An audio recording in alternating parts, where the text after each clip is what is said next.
Kitchen of Lindy says, I'm Lindy. Tonight I'm going to show you how to make a delicious Thai salmon soup with fresh boned salmon, spinach, soba noodles, good for you, good for your heart, and good on a cold night like this or even a warm summer day. We're going to start cooking now, so let's get to it. To start, we're going to make our broth. I've got 2 cups of homemade chicken stock here, and I have a box of a good quality box chicken stock. To that, we're going to add some finely sliced lemongrass, jalapeno and serrano peppers, ginger, 3 scallions, also known as green onions, sliced into 2-inch pieces. And I have some kaffir lime from my garden. It's a little beat up, but it's still got good flavor to it. If you don't have it, don't worry about it. You can also use some thinly sliced fresh lime.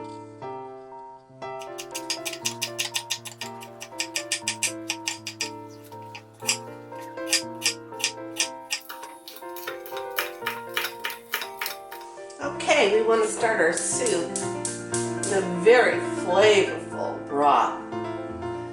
So let's go ahead and put in our 2 cups of homemade chicken broth.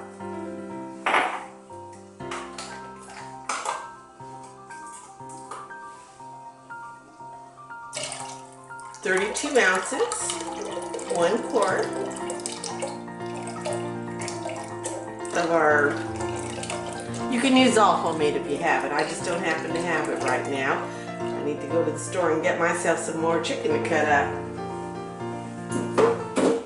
Plus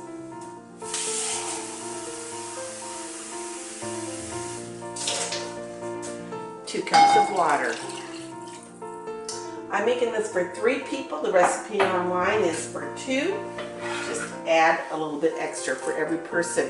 We're going to add our onion, our lemongrass, jalapenos, serrano, and ginger. Bring this to a simmer. We're going to simmer it for 30 minutes, and then we're going to let it set for 10 minutes to really fully incorporate all the flavors into the broth. Okay, the recipe calls for salmon fillets of 5 to 6 ounces. They did not have any at the store today that looked decent. They had some farm raised. I don't do farmed unless it's got the green, and theirs were all tagged red today, which means that they're not quite as good as quite as good for the environment as they should be.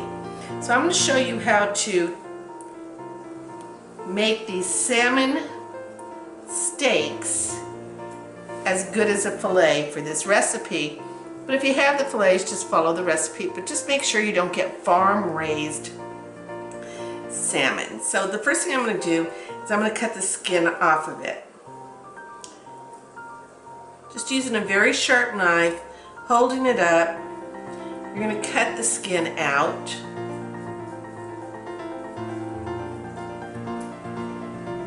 And then I'm going to take these and I'm going to just run my knife right here along the bones. Don't worry about these bones here, we'll get those in a minute.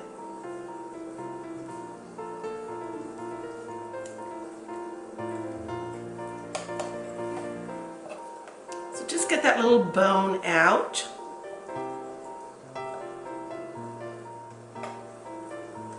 So what you really want to do is you want to make sure that this doesn't have any bones in it at all. You could use that for fish stock if you'd like. And you can tell by feeling if it has bones. And if it does, we're going to get our fish tweezers.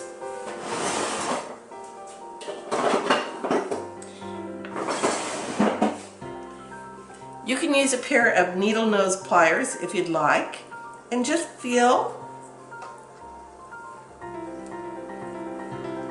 if it has any bones. Well, this one does because we've left this whole little piece on here. So again, just using your knife, a sharp knife, and holding it up, try to get as close to the bone as you can so you don't lose too much of your meat. But if you're going to make stock, that's going to give it flavor. And then we are going to roll these into little roulades, just like that. Roll the skinny part in, the fat part over.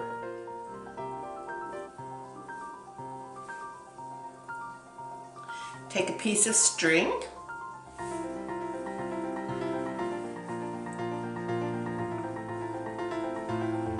and tie it into a nice, neat little package for broiling and presentation. We'll remove the string, but it'll be real pretty in the bowl on top of our soba noodles. And there you have a nice little package. Continue to do that until you have all of your servings done.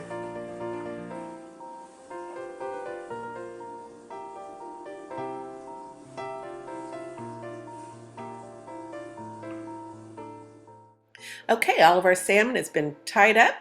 Now we're going to lightly brush some sesame seed oil on them, and then I'm going to season them with some Szechuan seasonings. If you don't have this, you can just use some sesame seeds and some salt and pepper. So here we go. Quickly dab that on. Sprinkle, sprinkle, sprinkle, sprinkle. Okay, these puppies are ready to broil. So this is now just seeping. It's like simmered for like 30 minutes. Now it's just going to blend its flavors. It's very flavorful already.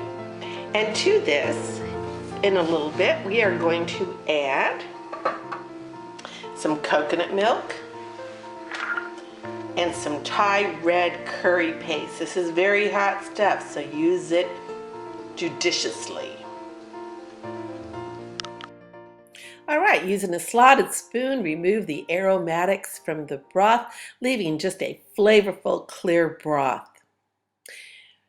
Next, we're going to cook our soba noodles according to package directions. Drain them and set them aside. Stir in 1 can of coconut milk and your Thai red curry paste to taste. Place the soba noodles in a bowl, add the fresh spinach leaves, ladle in the broth, place the salmon on top, and voila! You have a delicious Thai salmon soup, also known as pho. Lindy says, cheers.